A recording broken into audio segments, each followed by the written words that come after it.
베스트셀러 원싱의 저자는 부동산 중개업체의 CEO였습니다. 회사를 창업한 지 10년도 되지 않아 큰 성공을 맛봤죠. 그런데 언젠가부터 일이 잘 안 풀리기 시작했습니다. 여러 방면에서 실패를 맛보기 시작했죠. 그러다가 도입하고 나서부터 회사가 매년 40%씩 성장하기 시작했습니다. 그것도 무려 10년씩이나요. 무엇인지 지금부터 바로 알아보시죠. 원싱의 저자는 CEO로서 회사를 운영하다가 높은 벽에 가로막혔습니다. 갑자기 회사 일이 삐걱대기 시작했죠. 야근하고 주말 반납하면서까지 회사를 다시 일으켜 세우려고 했지만 쉽지 않았습니다. 이대로 망하는 건 아닌가 절망감에 빠져들었죠. 그러던 어느 날 혹시 내 접근법이 잘못된 건 아닐까? 라는 생각이 들었고 경영 컨설턴트에게 도움을 받기 시작했습니다. 컨설턴트는 회사에 대해 파악하다가 대뜸 이렇게 물었습니다. 이 상황을 돌려놓기 위해 무슨 조치를 취해야 하는지 알고 있습니까? 컨설턴트는 할 일은 딱 한 가지라고 말해주었습니다. 조직에서 새 인물로 교체해야 할 자리를 14곳을 알아봤으니 그 자리를 다 제대로 된 인물로 교체하라는 것이었습니다. 저자는 깜짝 놀랐습니다. 회사를 돌려 세우려면 뭔가 엄청난 일을 해야만 할 것 같았는데 고작 새 인물을 영입하는 게 전부라고? 그 뒤로 저자는 본인 스스로 CEO 자리에서 내려오고 14명의 새 인물을 찾는 데만 집중했습니다. 그러자 놀라운 결과가 나타났죠. 회사가 연평균 40%씩 성장하기 시작한 겁니다. 그것도 10년씩이나 말이죠. 이후에 저자는 14명의 인물들을 개별적으로 관리하기 시작했습니다. 개별적으로 만나서 다음에 어떤 일을 해야 하는지를 정했죠. 그런데 이 사람들이 저자와 하기로 약속한 일은 마치긴 하는데 정작 제일 중요한 일은 제대로 끝내지 못하는 것이었습니다. 그래서 어쩔 수 없이 할 일을 하나씩 줄여나갔습니다. 이번 주에는 이 3가지만큼은 제대로 합시다. 그래도 성과가 지지부진하니까 할 일을 더 줄였습니다. 이번 주에는 이 2가지만 제대로 합시다. 그래도 성과가 지지부진하니까 또 줄였습니다.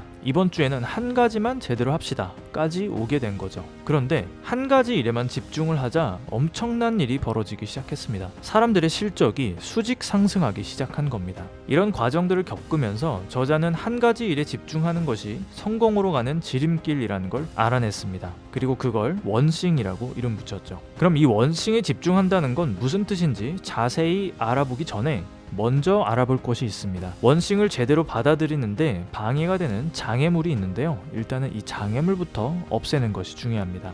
현대인들이 달고 사는 말이 있습니다. 시간이 없다. 해야 할 일은 참 많은데 시간이 없죠. 이것도 놓치면 안 될 것 같고 저것도 놓치면 안 될 것 같습니다. 해야 할 것만 같은 일들이 점차 늘어나게 되죠. 할 일 목록도 점점 길어집니다. 여러분은 아마 하루 동안 할 일 목록을 적고 할 일을 완수했다면 밑줄을 그으면서 리스트를 지울 겁니다. 오늘 목록에 다 밑줄이 쳐진다면 엄청 뿌듯해 하겠죠. 하지만 이 방식은 틀렸습니다. 모든 일들을 다 처리하면서 성공할 수는 없습니다. 할 일 목록에는 성공이라는 의도가 빠져 있습니다. 그냥 해야 할 것만 같은 일인 거죠. 성공한 사람들은 이런 식으로 살지 않습니다. 할 일 목록에 우선순위를 확실하게 정합니다. 이탈리아 경제학자 파레토란 사람이 있습니다.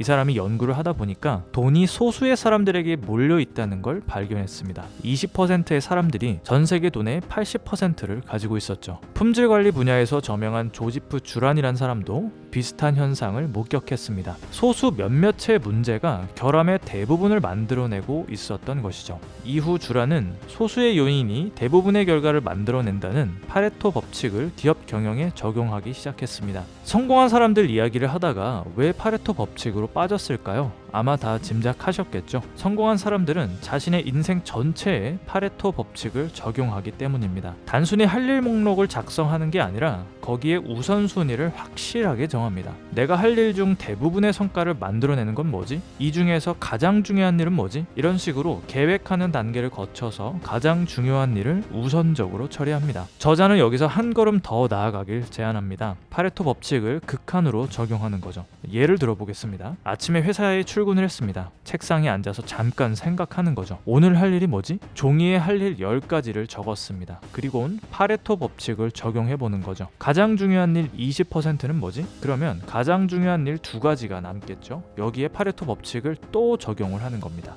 두 가지 중에서 더 중요한 일이 뭐지? 이런 질문을 스스로 던지면서 오늘 할 일 중에서 가장 중요한 일을 한 가지 골라냅니다. 그리고 그걸 우선적으로 처리하는 거죠. 이게 성공한 사람들이 일을 하는 방식입니다. 철강왕 앤드류 카네기 아시죠? 카네기는 한 연설에서 이렇게 조언합니다. 여기 성공의 기본 원칙이자 위대한 비밀이 있습니다. 그것은 바로 여러분의 에너지와 생각, 돈을 현재 하고 있는 일 하나에만 집중하는 것입니다. 달걀을 한 바구니에 담지 말라는 말은 틀렸습니다. 달걀을 모두 한 바구니에 담고 그 바구니를 잘 지키십시오. 주변을 둘러보십시오. 단 하나에 집중하는 사람은 자주 실패하지 않습니다. 바구니 하나를 잘 지켜보며 들고 다니는 것은 쉽습니다. 이 나라에서 달걀을 가장 많이 깨뜨리는 사람은 하나의 바구니를 들고 있는 사람이 아니라 너무 많은 바구니를 들고 있는 사람입니다.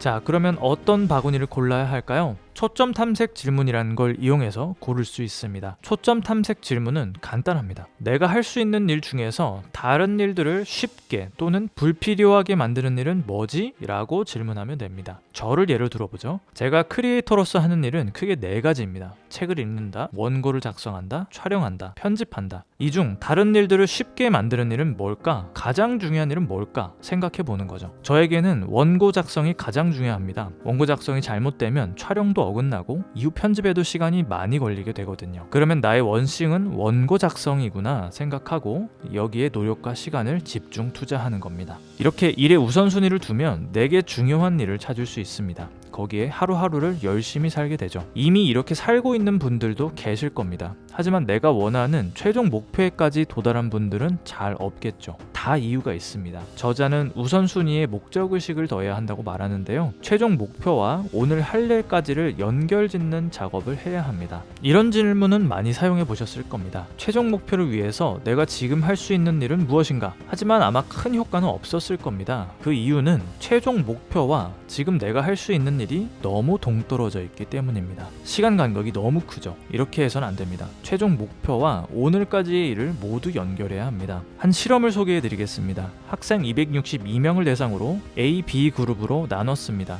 A 그룹은 원하는 결과를 마음속에 그렸고 B 그룹은 원하는 결과를 얻기 위해 필요한 과정을 마음속에 그렸습니다. 어떤 그룹이 더 성과가 좋았을까요? B 그룹이 더 좋았습니다. 사람은 목표를 떠올리는 것보다 목표를 이루는 과정을 상상할 때 더 좋은 성과를 낸다는 거죠. 우리도 한번 적용을 해보죠. 제가 지금부터 드리는 질문 모두에 하나하나 전부 답하셔야 합니다. 언젠가 이루고 싶은 나의 최종 목표 단 하나는 무엇인가? 최종 목표를 이루기 위해 앞으로 5년간 내가 할 수 있는 단 하나는 무엇인가? 5년 목표를 이루기 위해 올해 내가 할 수 있는 단 하나는 무엇인가? 올해 목표를 이루기 위해 이번 달에 내가 할 수 있는 단 하나는 무엇인가? 이번 달 목표를 이루기 위해 이번 주에 내가 할 수 있는 단 하나는 무엇인가? 이번 주 목표를 이루기 위해 오늘 내가 할 수 있는 단 하나는 무엇인가? 오늘 목표를 이루기 위해 지금 내가 할 수 있는 단 하나는 무엇인가? 이렇게 많은 질문에 답하는 게 고리타분하고 따분하실 수도 있습니다. 사람은 누구에게나 과신 편향이 있습니다. 내 능력을 실제보다 더 높게 평가하는 거죠. 이 편향은 사람들을 계획 오류에 빠지게 하는데요. 어떤 일에 필요한 과정을 철저하게 생각하지 않는 오류죠. 인생이 항상 계획대로 안 되지 않습니까? 그게 다 이런 편향 때문인 거죠. 이 계획 오류를 피하려면 과정을 세세하게 나눠야 합니다. 세세하게 나눈다는 건 과정을 자세히 생각해 본다는 뜻이죠. 좀 전에 제가 드린 질문들이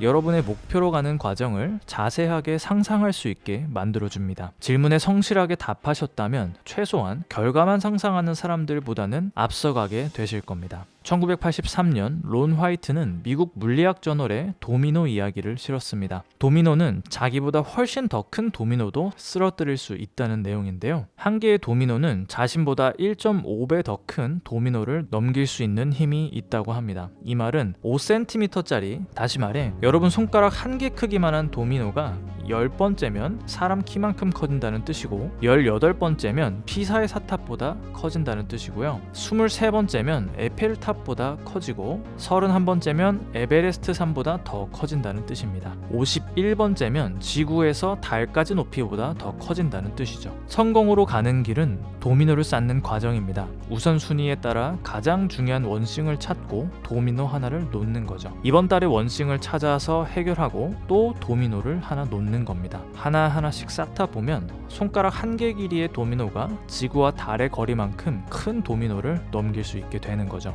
여러분 여러분 인생의 목표를 세우시고 거기까지 가는 도미노를 하나씩 쌓아 나가시길 바라겠습니다. 여기까지 볼수록 부자 되는 채널이었습니다.